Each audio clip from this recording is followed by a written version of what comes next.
በወጥ ቤታችሁ ወይም ደግሞ በኪችናችሁ ውስጥ የሚገኝ አንዲት ትንሽ ቅመም ጀርሞችን ለመዋጋት፣ የምግብ መፈጨትን ለመደገፍ፣ የአፍ ጠረንን ለማደስናም ሴሎቻችሁ እንዳይጎዱ ለመጠበቅ ቢረዳ አትገረሙም?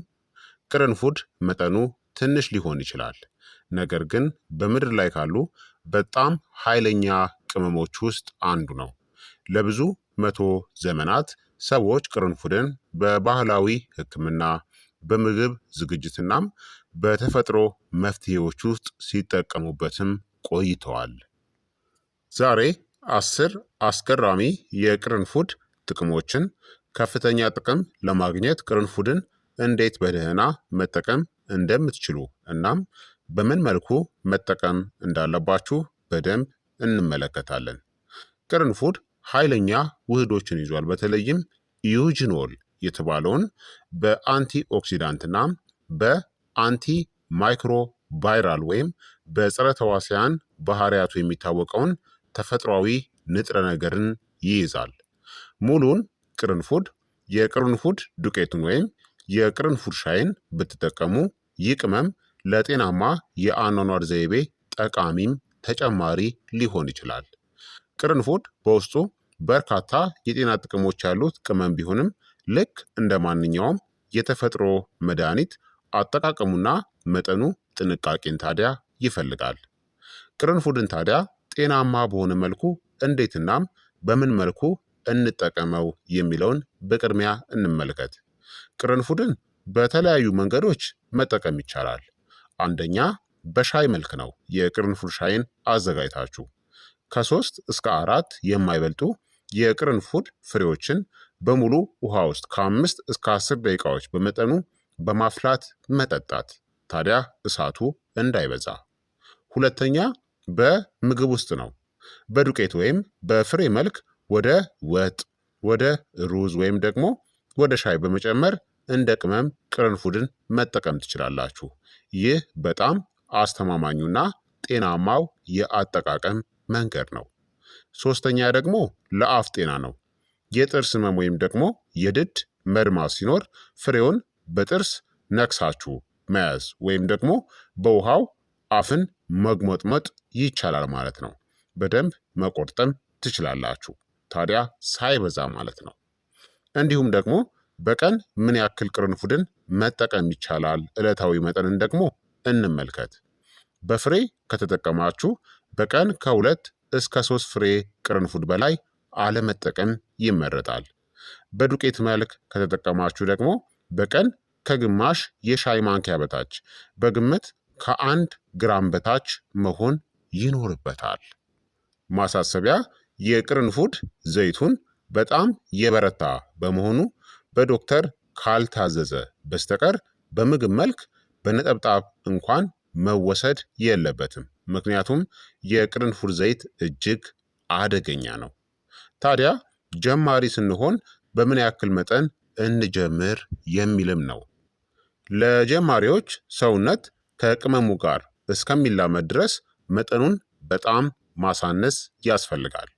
በቀን 1 ፍሬ ቅርንፉድ ብቻ በሻይ ወይም ደግሞ በሙቅ ውሃ ውስጥ ዘፍዝፎ በመጠጣት መጀመር፣ ወይም ደግሞ በጣም ጥቂት የቅርንፉድ ዱቄት 1 ቁንጥጫ በምግብ ውስጥ በመነስነስ መሞከር። ሰውነታችሁ ምንም አይነት የአለርጂ ወይም ደግሞ የሆድ መረበሽ ወይም የጨጓራ ችግር ምልክትን ካላሳየ መጠኑን ቀስ በቀስ ማሳደግ ይቻላል። ሌላ ደግሞ ለምን ያክል ጊዜ መጠቀም ይቻላል የሚለውን ደግሞ እንመልከት። ቅርንፉድን በምግብ ውስጥ በቅመምነት በየቀኑ መጠቀም ምንም ችግር የለውም። ነገር ግን ለጤና ጥቅሙ ተብሎ በከፍተኛ መጠን ለምሳሌ በሻይ መልክ የሚወሰድ ከሆነ በተከታታይ ከ1 እስከ 2 ሳምንታት ብቻ መጠቀምናም ከዚያ ለተወሰኑ ሳምንታት ማቋረጥ፣ እረፍት መስጠት ይመረጣል። ቅርንፉድ በውስጡ ዩጂኖል የተባለ ኃይለኛ ንጥረ ነገር ስላለው ለረጅም ጊዜ ያለማቋረጥ በብዛት መውሰድ በጉበት ላይ ጫናን ሊፈጥር ይችላል። እንዲሁም ልጆችስ መጠቀም ይችላሉ? በምን መጠንና መልኩ የሚለውን ደግሞ እንመልከት። ጨቅላና ትናንሽ ልጆች ከ2 ዓመት በታች የሆኑ በፍጹም ቅርንፉድም ሆነ የቅርንፉድ ዘይት ሊሰጣቸው አይገባም። በምንም ተአምር እንዳትሰጡ። ከ2 ዓመት በላይ የሆኑ ልጆች ደግሞ በምግብ ውስጥ በጣም በጥቂቱ የተጨመረውን ቅመም መመገብ ይችላሉ። ነገር ግን የቅርንፉድ ሻይ፣ የቅርንፉድ ኦይሉን ወይም ደግሞ ዘይቱን ወይም ደግሞ ፍሬውን ራሱን ለብቻው ለልጆች መስጠት አይመከርም። የልጆች የሰውነት ክፍሎች በተለይም ጉበታቸው ለቅመማ ቅመም ንጥረ ነገሮች በጣም ስስ ስለሆኑ ጥንቃቄ ያስፈልጋል ማለት ነው። ታዲያ ቅርንፉድን መጠቀም የሌለባቸው ወይም ደግሞ ጥንቃቄ ማድረግ ያለባቸው ሰዎችስ እነማን እንደሆኑ ደግሞ በአጭሩ እንመልከት። እነዚህ ሰዎች ቅርንፉድን በሕክምና ወይም በከፍተኛ መጠን ከመጠቀማቸው በፊት ከፍተኛ ጥንቃቄን ማድረግ ወይም ደግሞ ሙሉ በሙሉ መተው ይኖርባቸዋል። እነዚህም አንደኛ የደም ማቅጠኛ መድኃኒቶችን የሚወስዱ ሰዎች ናቸው። ቅርንፉድ ደምን የማርጋት ሂደትን ስለሚያዘገይ እንደ ዋርፋሪን ወይም አስፕሪን ያሉ የደም ማቅጠኛ መድኃኒቶችን ከሚወስዱ ሰዎች ጋር ከተቀላቀለ የመድማት አደጋን ሊያባብስ ይችላል። ለዚህ ነው ብዙ ሰዎች በጣም በከፍተኛ መጠን ቅርንፉድን ከተጠቀሙ በኋላ ምናልባትም የወር አበባቸው የቀረ ሴቶች ልክ ደምን በሚያስተውሉበት ሰዓት የወር አበባቸው የመጣ ይመስላቸዋል። ነገር ግን ቅርንፉድ ምንድነው ትልቁ ነገሩ? የደም መፍሰስን ሊጨምር ይችላል፣ በተለይ በከፍተኛ መጠን ከተጠቀማችሁት ማለት ነው። ሁለተኛ ቀዶ ጥገና ወይም ኦፕሬሽን ያለባቸው ሰዎች ናቸው። ደም የመፍሰስ እድልን ስለሚጨምር ማንኛውም ቀዶ ጥገና ከመደረጉ ከ2 ሳምንታት በፊት ቅርንፉድ መጠቀም መቆም አለበት። ሶስተኛ የስኳር ህመምተኞች ናቸው። ቅርንፉድ በደም ውስጥ ያለውን የስኳር መጠንን ሊቀንስ ይችላል። የስኳር መድኃኒትን የሚወስዱ ሰዎች ቅርንፉድን በብዛት ከተጠቀሙ ስኳራቸው በጣም ዝቅ እንዳይል ሃይፖግላይሲሚያ እንዳይከሰት ክትትል ማድረግ አለባቸው። አራተኛ የጉበት ህመም ያለባቸው ናቸው። በውስጡ ያለው ኢዩጅኖል በብዛት ከተወሰደ የጉበት በሽታን ሊያባብስ ይችላል። አምስተኛ ነፍሰ ጡርናም የሚያጠቡ እናቶች ናቸው። በምግብ ውስጥ በተለመደው መጠን መጠቀም ደህንነቱ የተጠበቀ ቢሆንም በከፍተኛ መጠን እንደ መድኃኒት መውሰድ ግን አይመከርም። በአጠቃላይ ቅርንፉድ ምንም እንኳን ተፈጥሯዊና በርካታ ጥቅሞች ያሉት ቢሆንም ልክ እንደ ማንኛውም የእጽዋት ውጤት ተፈጥሯዊ ስለሆነ ብቻ የፈለግነውን ያክል ብንወስድ አይጎዳም የሚለው አስተሳሰብ የተሳሳተ ነው። በተለይ የቅርንፉድ ዘይትን በቀጥታ በብዛት መዋጥ ለጉበት መመረዝ ምክንያት ሊሆን ስለሚችል ሁልጊዜም ለምግብ ማጣፈጫነት በምንጠቀምበት መጠነኛ ይዘት ብቻ መወሰን ለረጅም ጊዜ ጤንነታችን ዋስትና ነው። አጠቃቀማችን በልክና በወግ ይሁን። ታዲያ ጥቅሞቹን ደግሞ በአጭሩ እንመልከት። የቅርንፉድ የጤና ጥቅሞቹን። 10ኛ የአፍ ጠረንን በተፈጥሯዊ መንገድ ለማደስ ይረዳል። ይህ ዋና ጥቅሙ ነው። ብዙ የአፍ ማጠቢያዎች የቅርንፉድ ንጥረ ነገሮችን ኤክስትራክትን እንደሚያካትቱ አስተውላችሁ ታውቃላችሁ?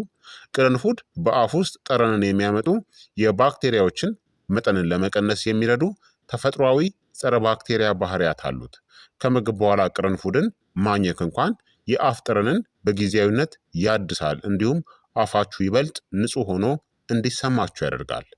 9ኛ በኃይለኛ አንቲኦክሲዳንት ንጥረ ነገሮችም የበለጸገ ነው። ሰውነታችሁ ፍሪ ራዲካልስ ከተባሉ ጎጂ ሞለኪውሎች ጋር ዘወትር ይዋጋል። ከመጠን በላይ የሆኑ ፍሪ ራዲካልስ ለሴሎች መጎዳትና ለእርጅና አስተዋጽኦን ያደርጋሉ። ቅርንፉድ እነዚህን ጎጂ ውህዶች ለማክሸፍ በሚረዱ አንቲኦክሲዳንት ንጥረ ነገሮች የተሞላ ነው። እንደ እውነቱ ከሆነ ቅርንፉድ በዓለም ዙሪያ በወጥ ቤቶች ውስጥ በተለምዶ ከሚጠቀሙባቸው አንቲኦክሲዳንት እጅግ ከበለጸጉ ቅመሞች መካከል ይመደባል። በአነስተኛ መጠን በምግባችሁ ውስጥ መጨመር የአንቲኦክሲዳንት ፍጆታችሁን ከፍ ለማድረግ ይረዳል። 8ኛ የምግብ መፈጨትንም ይደግፋል። ብዙ ሰዎች ከምግብ በኋላ የቅርንፉድ ሻይን የሚጠጡት የራሱ የሆነ ምክንያት አለው።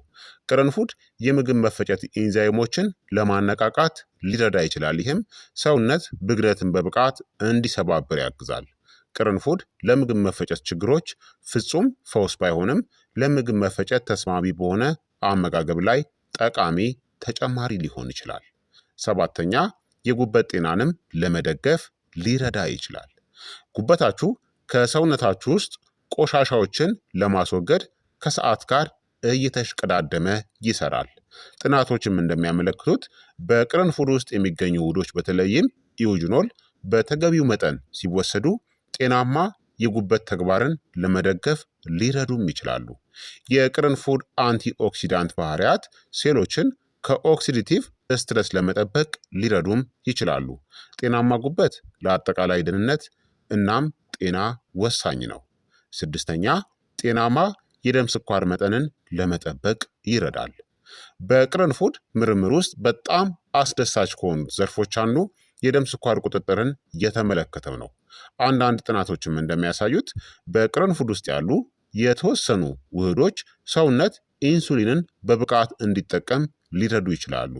ይህ ከተመጣጠነ አመጋገብናም ከመደበኛ የአካል ብቃት እንቅስቃሴ ጋር ሲቀናጅ ጤናማ የደም ስኳር ቁጥጥርን ሊደግፍ ይችላል። ታዲያ መድኃኒትን በፍጹም አይተካም።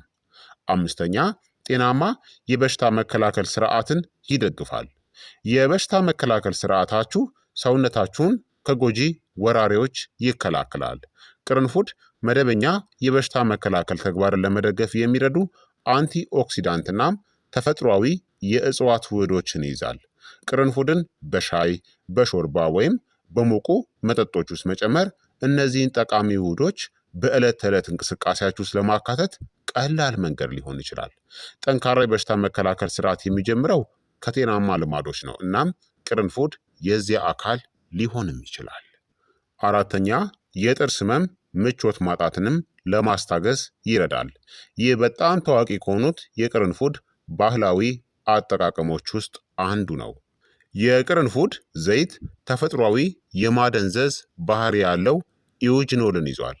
ለብዙ ትውልዶች ሰዎች የጥርስ ምቾት ማጣትን በጊዜያዊነት ለማስታገስ የቅርንፉድ ዝግጅቶችን ሲጠቀሙም ቆይተዋል።